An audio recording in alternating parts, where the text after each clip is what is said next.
This podcast is brought to you by sarahraven.com, which is home to everything you need for a truly beautiful and productive garden.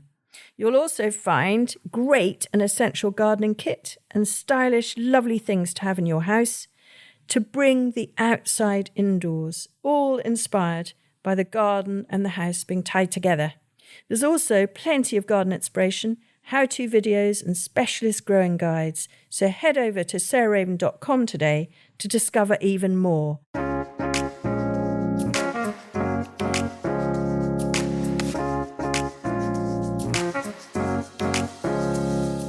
Welcome to Grow, Cook, Eat, Arrange, the podcast of me, Sarah Raven, and today I'm joined by my husband, Adam Nicolson. Hello, Adam. Hello, Sarah. The reason that I've asked Adam to join us all is we were plotting and planning the podcast for the first 6 months of the year, thinking about what themes we would like to cover and what guests we would like to ask to be on it. And Josie Lewis, our head gardener, quite rightly pointed out that in our programme we didn't have any with Adam. And Adam is actually very popular with you as listeners, so we wanted to add him in. And I suddenly realised I'd never asked Adam, and we have never covered Sissinghurst on the podcast, which is a kind of strange omission in a way. It's a place that Adam was brought up in, partly in London, partly there. And I think it is a remarkable garden, and he has sort of really nice insights both to the deep history, which he's written a book about, but also the history of his granny, Vita Sackville-West, and grandfather, Harold Nicolson, and then more recently his father and his family. And so I thought it might be a really nice episode to chat about for half an hour or so, which is why Adam is here. So, Adam, would you be able to tell us, first of all, about the history of maybe starting with Vita, why she fell in love with, the link to the past that she fell in love with? Yes, well, Vita was the daughter of the only child of her parents who lived at Knowle, a great big house outside Sevenoaks. And when she was a child, she really, really loved Knowle. Maybe she loved Knowle more than anything else, any human being. It's a magnificent, mysterious, rich, wonderful sort of accumulation of things with lots of lovely hidden corners. A big 16th and 17th century courtyarded house. And because she was a girl, she couldn't inherit it. And so when her father died, she was living nearby. She and her lover at the time, Dorothy Wellesley, the poet, drove around Kent looking for places that might do. And Dorothy Wellesley found in an estate agent's sort of list this abandoned, wrecked, Elizabethan and 17th century courtyarded house, which had been in deep neglect since the 17th century, had largely fallen down or been taken down. And they went there one damp day in 1930, and Vita immediately fell in love with it as a kind of a version of the Knowle that she was being denied, but a ruined version. And very excitingly for her, she was very, very conservative person, very, very deep Tory squire, really. And excitingly for her, she discovered that one of her own ancestors had married the daughter of the man who had built Sissinghurst in the 16th century. So there was a kind of ancestral linkage which thrilled her. And the very fact that it was a wreck was also completely alluring. You know, if it had been a pristine, beautifully maintained sort of ducal place like Hatfield or Chatsworth or something, it wouldn't have had the poetry, really, that Sissinghurst had. And I think that, you know, it's deeply sympathetic, I think. You know, you can imagine arriving there on a kind of damp day in the 1930s and finding really this sort of Cinderella, really, sort of Sleeping Beauty. something that had been intensely beautiful, had the possibilities of being beautiful again, and that her life work, in a way, would be to kind of remake the poetry she sensed that day. I mean, it's a wonderful thing. I mean, not unlike many of us, we find a house where you think, a doer-upper. I mean, it's the ultimate doer-upper. Doer-upper, yeah. And so obviously the tower was there and quite a lot of the Elizabethan walls. But will you describe the house that had been there and then what had happened to it to leave just the tower and the front range of buildings, which were the stables effectively, weren't they? Yes, they were, the stables and maybe the kind of steward's house. So a courtyarded house with some kind of Renaissance details, some columns and arches and things. And it had been built by a family that was on the up in the late 16th century called the Bakers, who had made a lot of money in and around the edges of court and the law in London. And the Baker, Richard Baker, decided to build a kind of a Renaissance fantasy palace, I think is what it was. So you have a first courtyard. So you have, as you say, this long range, a first courtyard you could ride into. Right. And then you came to the tower, which was essentially the gateway to the house itself. And then you came to the tower, which was essentially the gateway of the house itself, and you dismounted there. Mm-hmm. And you walked through that archway under the tower and found yourself confronted with a very elegant and richly decorated courtyard, very like the courtyard of an Oxford or Cambridge college.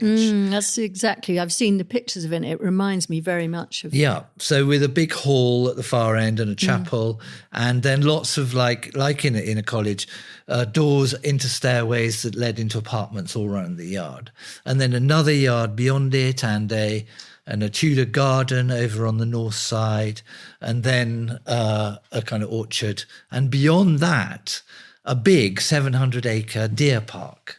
And the point was that from the top of the tower, if you went to the top of the tower, you could see everything that happened in the park around you, like a great viewing platform.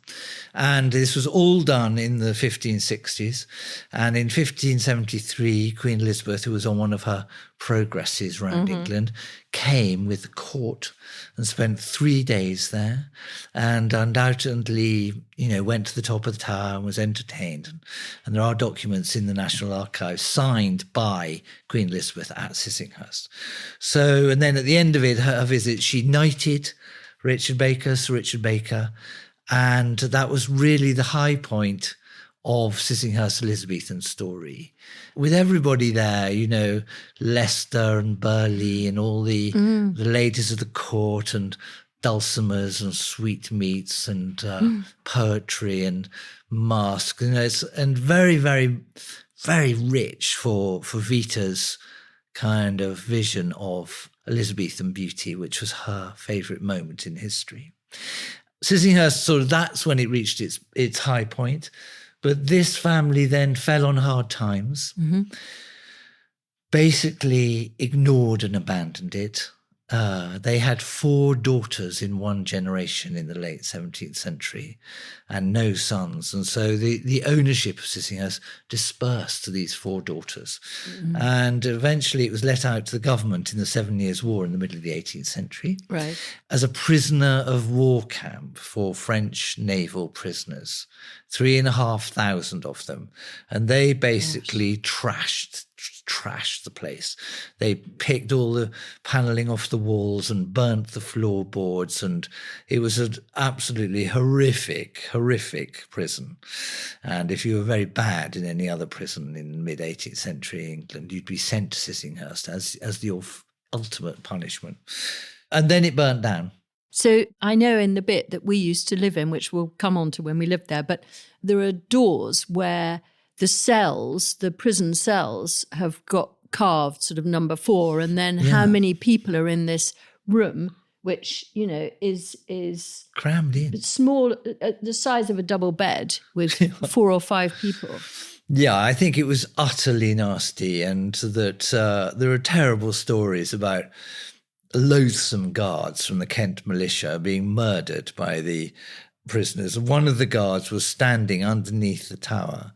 And if you went to the top of the tower, one of the prisoners went to the top of the tower and took a full bucket, a pail of water, and dropped it on the head of the guard and killed him stone dead there. Oh, wow. And lots of other stories. And Gosh. I had an Irish nanny when I was a boy who was psychic.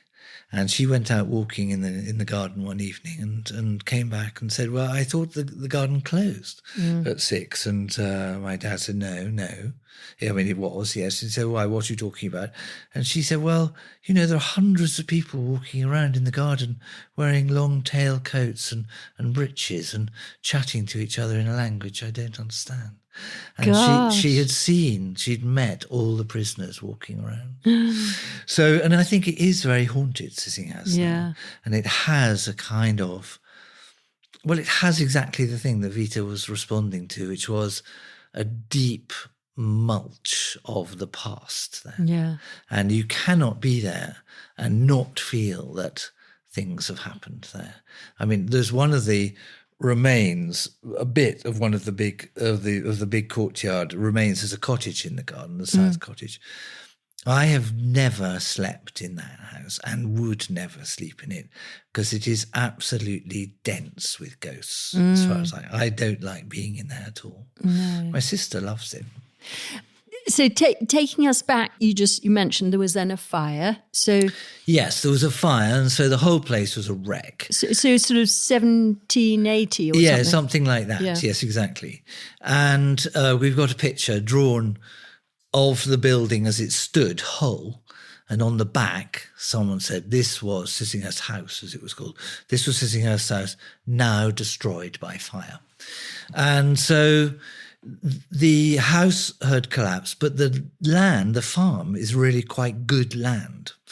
And it ended up as the parish workhouse, and all the poor of Cranbrook Parish were housed there, and they worked the farm, and so that's how they were paid for, because the ratepayers of Cranbrook Parish did not want to pay for the poor, and so they had this farm on which they relied.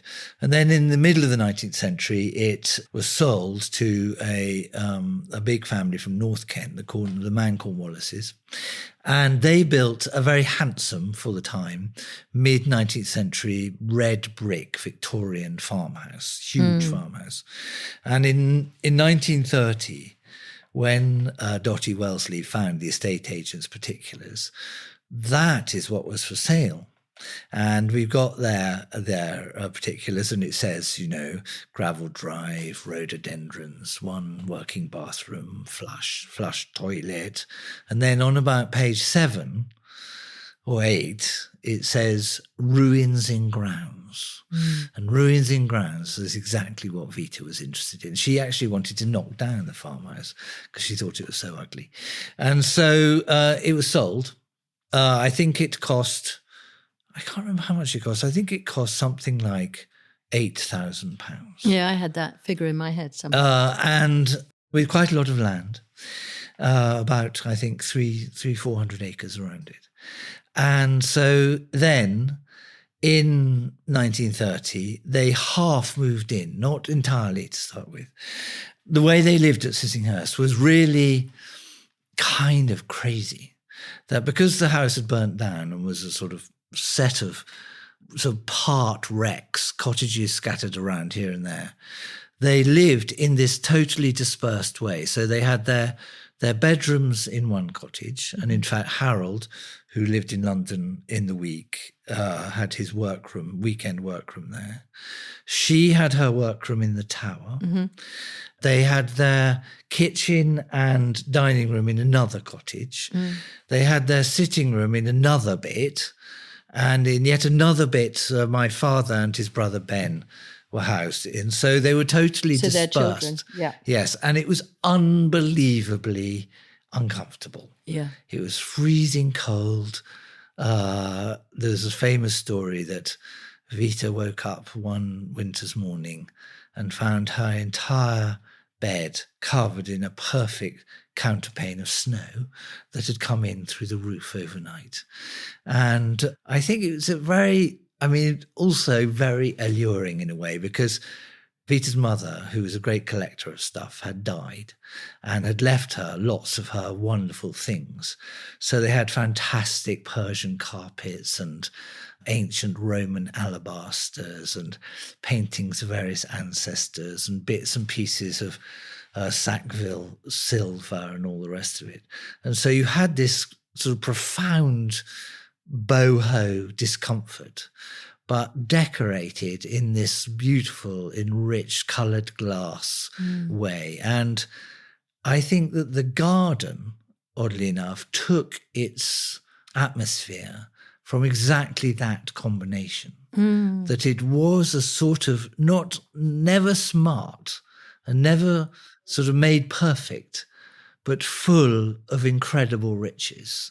And that, in a way, is one way of seeing the way in which Vita gardened, was to kind of remake outside the kind of interiors she loved. Yeah. So, I mean, it's important here to just talk about Harold as well, because for the first sort of 5 years or so, it was more down to him in a way than her to do the layout of the garden and to make the structure of the garden. And I remember you pointing out to me when I first went there that you go through the entrance arch, not the tower arch, but the entrance arch, and you don't notice it, but actually the whole path turns at a sort of 25-degree angle because nothing is at right angles. So the wall, the tower, is not perfectly parallel to the entrance arch. But by him laying it out with bamboo canes and string, and then at his desk in London with set squares and protractors, etc. Graph paper. He cleverly, by a sort of sleight of hand, managed to make it feel like it was a perfect rectangle. Yes, but it's quite interesting that, isn't it? Because there's a cliche about this, which is he was the classic-minded, the person of order and regularity and right angles. And she was romantic-minded, to do with profusion and largeness and intensity. And in some ways that is true, that he did try and squeeze this very irregular site into a thing that looked more like it had been designed by some mid-18th century classically trained engineer. In a way, that's true. But he also wanted to make it much, much grander than she did. And he wanted to have urns along the tops of walls and busts of all his friends decorating, and enormous Versailles-style fountains here and there. Right. And Vita said, no. Keep it plain. Yeah. Keep it absolutely shut down. Don't make anything pretentious. I mean, one thing that I know that he said, very good thing, he said, no specimen trees. Right. The entire background should not be an arboretum, kind of strict, against which marvellousness could appear. So beginning in 1930, with gardeners, they started to make the thing, and they weren't there very long. That's the other interesting thing, that she died in 1962. So they were at Sissinghurst less long than we have been at Perch Hill. Yeah, that is interesting. And amazing. And he made this wonderful spring garden. Yeah, which truly amazing. A very, very beautiful thing. And she did these colour rooms, very much taking on from Gertrude Jekyll, William Robinson, and sort of pouring that whole really early 20th century notion of loose, nearly natural feel into this ancient container. And I think that is really the Sissinghurst recipe. And people do ooh and ah about what a marvellous thing it is. But I think I remember saying this to my dad, he didn't like it. It's only the garden that the age would have made anyway. It's kind of what the early 20th century was going to do. Yeah, but I think that, I don't think that totally understand. He didn't agree either. Well, because it actually, the Edwardian garden, I'm very ignorant about garden history, I have to confess, but was much more what was going on at Knowle at the time, which was sort of parterres full of hybrid tea roses. Gertrude Jekyll's not like that. No. But that's what we're talking about. William Robinson's not like that. No, of course, absolutely. But so Vita was at the forefront of fashion, really, is what No, I don't even think that. I think she was taking the arts and craft garden. Yeah. And it's not the kind of plutocratic buy a million very expensive roses. No. Although she absolutely poured money into it. Yeah. I think it was, in a way, it's an illusion, Sissinghurst. Very, very, very expensive form of gardening, looking like it isn't. Yeah. Well, I mean, I'm not sure now, but certainly when we lived there were 9 gardeners. And I mean, that is extraordinary over a 2.5 acre site. I mean, I know that doesn't include the orchard, but I mean, if we do fast forward, just because we could talk about it for hours, really, but if we do fast forward, I mean, so the National Trust were given it by your father in lieu of death duties. Because Vita had spent all the cash. Yeah, because there was no cash left. And the really, truly marvellous thing is that Troy Scott Smith and the National Trust have gone back to the Vita and Harold records and all their garden diaries and doing really sort of profound and wide-reaching research of what they had in their heads but didn't necessarily have the budget for, even though, as you say, they were pouring the money in. And so rather than sort of recreating exactly what Vita had in her head or Harold had in her head, they've kind of brought it forward and extrapolated from her creativity and made various wonderful new things. And I mean, I'd love to talk just very briefly about one, and then I'd love you to talk about Delos, the second one. I mean, the White Garden currently is as good as I've ever seen it, and I've been visiting the garden now for 35 years. And in June, in the middle of June, you feel as if you've walked into a kind of heightened meadow, but where everything is very carefully chosen. So it's sort of all white, silvers, greens, with a dark backdrop of the yew hedge off to the north side.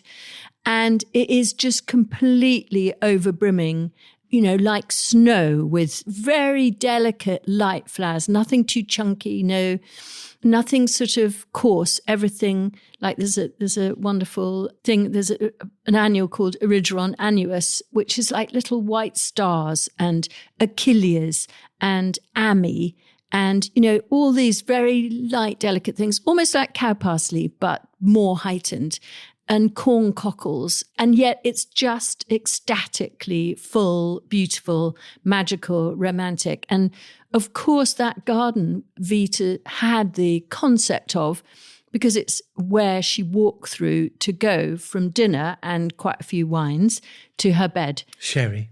Sherry. And so she would arrive to have her dinner, and it would be dusk. And then by the time she went back to go to bed, it would be dark. And of course, white flowers glow in the dark, so it's a completely magical idea. But also they're very scented. A lot of white flowers are moth-pollinated, and not only are they white to draw in the moths, but they pour out fragrance. And so, you know, Lilium regalia album, etc. But for me, it is absolutely just ecstatically beautiful. And of course, a full moon in the middle of June or wherever, with the Rosa Mulliganiae over the frame that your father designed from paper clips on his desk. I think there is no better garden moment that I've come across, well, certainly in Britain, but in the world, I would sort of say. But I'd love you to explain about Delos, which is the completely new development, before we finish. Yes. Well, I mean, that's really fantastically lovely description of the White Garden. Delos, which is right next to the White Garden, is in a way the most difficult spot in Sissinghurst. It's north-facing, heavy clay, exposed to north winds. And they had the crazy idea of making a Greek-style garden there. They'd been to Delos, the island in the Cyclades, which has these stepped platforms on which the temples of Apollo were built in classical times. And they're both wildly in love with Greece. and with its environment. So they decided to make a Greek garden there. It was a total failure. Yeah. Because it was wet, Kentish, north-facing clay and did not feel like Delos. So Troy and Dan Pearson together, how many years ago? Maybe 5 years ago now? Yeah, 5 Something or 6. like that. Yeah. Decided marvelously to make it really well. And they dug the whole thing out. They put enormous drains in.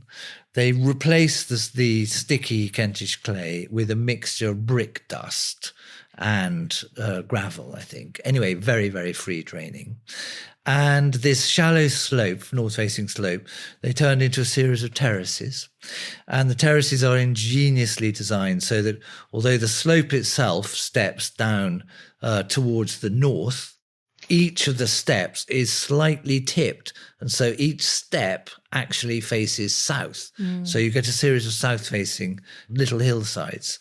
And in that, they have made an astonishingly beautiful Greek garden. Some rubbly terrace walls, some walls that look like they might be the remains of buildings, and scattered among it some altars, marble cylindrical altars from Delos that Harold's ancestor had stolen when he was in the Navy in the 1820s and brought back to Ireland and then to England. And so Sissinghurst has even now, marvellously, I think, very kind of late in its story, acquired another whole kind of, I feel like saying a window. Yeah. It's like another window into what garden beauty might be. Yeah, and it's genuinely brilliant, I think, at looking back at Vita and Harold and their dreams and visions, and looking forward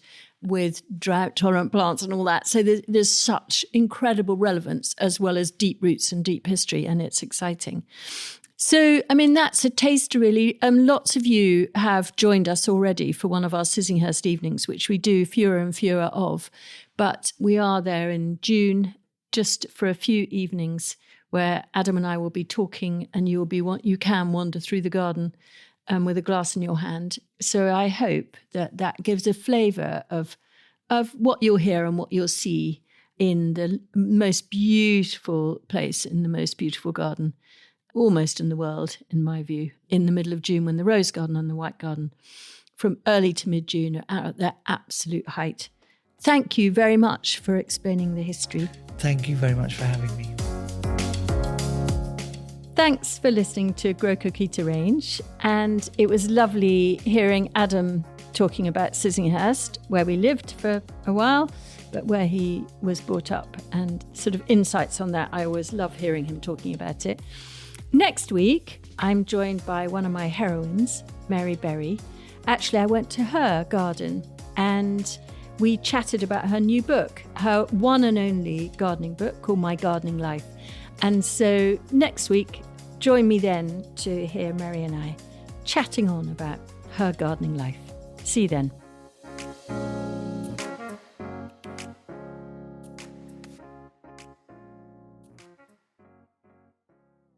You can find more information, photos and advice sheets on all the plants and recipes we talk about on this podcast by heading to the show notes or at sarahraven.com/podcast.